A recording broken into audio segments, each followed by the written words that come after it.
How's everybody doing? So 17 years ago, my life was a dumpster fire. This is a picture of me somewhere around noon. I had moved to New York City at 18 years old to rebel against a very conservative Christian upbringing. And I learned that there was this job in New York City where if you could fill nightclubs with beautiful people and rich people, you could make a lot of money partying for a living. So that I am going to get back at my parents. I'm going to become the biggest nightclub promoter in New York City. We used to call this phase of our lives models and bottles. And, dinner would start at 10, the club at midnight, after hours at 5, and then somewhere around noon, I would wind up in this state, hating myself, popping Ambien to try to go to sleep.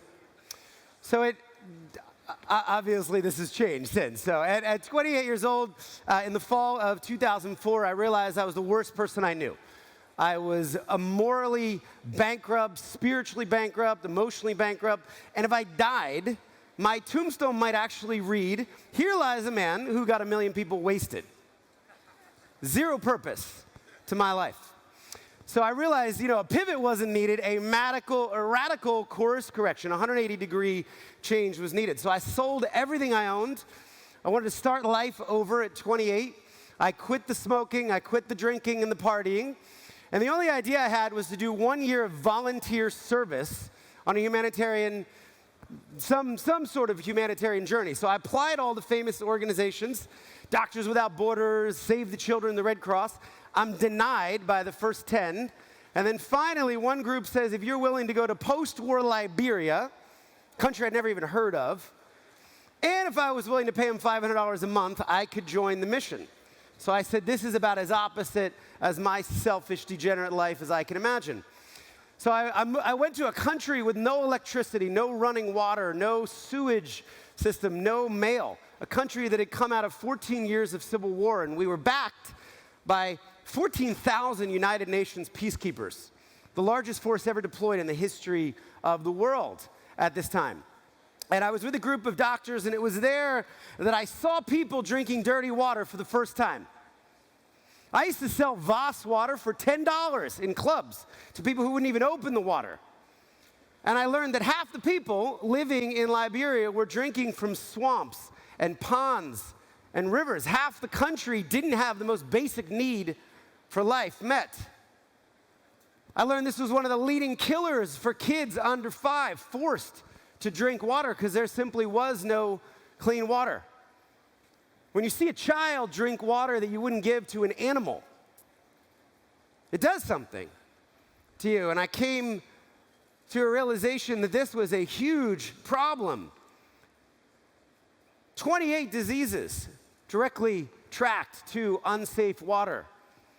Huge problem for teenage girls dropping out of school because the school has no water. You guys know 1 in 3 schools on the planet today has no clean water or toilets at the school. And I learned as we sit here in this conference, as you're watching online, your computers, 1/10 of the world is drinking dirty water. 785 million people don't have the most basic need for life met. So my year turned into 2 years, and I came back to New York City to start an organization to try to do something about that. Maybe to make amends a little bit for my checkered past. The organization, for the last 14 years, had a very simple mission: bring clean and safe drinking water to people in need around the world. Now, it's actually a solvable problem, and that's the best thing working on water. There's not a single human being alive right now that needs to drink dirty water. And if you're solution agnostic, a lot of different things work in different contexts. You can build wells, you can biosand filters, gravity-fed systems, you can harvest the rain. But you know how to solve it for every human being alive on the planet. Often, what's needed is about $1 million of drilling equipment. A rig, as you can see here, compressors, local skilled drillers, and they can find clean groundwater underneath many of these villages, underneath many of these schools. And when you see clean water for the very first time in a community, there's nothing better. It is one of the most amazing experiences to know that every life will be changed in that community. going from unsafe water to clean water. Over the last 14 years, we've expanded work across 21 countries throughout Africa and India and Southeast Asia, where the 785 million people live. And water, we found, transforms lives. It changes everything. It impacts health, and it impacts education. It empowers women who often don't have to walk anymore 8 hours to a water source. It radically improves people's lives. And one of the best things, now a decade and a half in this, is it's one of the very few things everyone can agree on. Whether you are on the left or the right or a libertarian, whether you're a person of faith, whether religion is anathema to you, everybody can agree that human beings need clean water. I've never been anywhere where I get off stage and people say, Scott, let the kids die of bad water. Let the women walk 8 hours. Keep the schools without water and sanitation. It's an inarguable common good, and you can build a big tent of consensus around this. So I started the org, and I had the advantage of being 30, not knowing any better, not knowing how to start a big charity. And as I was talking to everyday people, I realized most of my friends didn't trust charities. In fact, 42% of Americans don't trust charities. So I thought this was an opportunity. Could we create a hyper-transparent charity? Could we use a new business model to get the cynics and the skeptics to give? And I had a couple big ideas. Could we give away 100% of public donations? Could we use technology to prove impact? And as we worked around the world, could we make sure that the work was led by locals in each of these countries so it could be culturally appropriate and sustainable? This was really hard, but I opened up 2 separate bank accounts so that every public donation would go directly to the projects. And for 14 years, I've been raising the overhead separately from about 125 entrepreneurs who pay for all the staff and the overhead costs and the flights. Every penny going straight to the field. We've been using technologists to show people the progress. We were the first charity to geolocate every water point we funded. We now have over 50,000 satellite images of our projects across 21 countries. You can see where they are. We took that a step farther recently, and we started creating sensors where we would connect these wells to the cloud, creating smart wells, because we wanted to know if they broke 5 years later or 7 years later, so that we could keep water flowing. We now have the largest data set in the history of the world, with thousands of wells connected to the cloud, reporting their daily functionality in some of the most rural communities around. And now a team of over 1,000 heroic, courageous locals taking the money and leading their communities forward. Operating the drilling rigs. This is a drilling team in Ethiopia. These guys go out and drill 90 wells every single year. They work 29 out of 30 days every month during the dry season to maximize the 8 months when they can drill. So over the last 14 years, we've built the biggest water charity in America. We'll raise $100 million this year. These values of transparency, of digital connectivity have worked, okay? It's a lot. We've raised $500 million, right? We've helped 12.7 million people get clean water. And on my bad days, I try to fill up my hometown stadium. So it's 705 Madison Square Gardens full of people. 2 years of sold-out shows. Okay, I spent 1% of my time thinking about that. 99% of my time of how come we've done so little. In a decade and a half of my life, I've made 1/65th of a dent, 1.6% of the work that needs to be done. We're incrementalizing. So we're one of the fastest growing charities over the last 15 years in the country, and it's incremental growth. Which brings me to Bitcoin. 2014, we started accepting Bitcoin. We were early in the charitable space.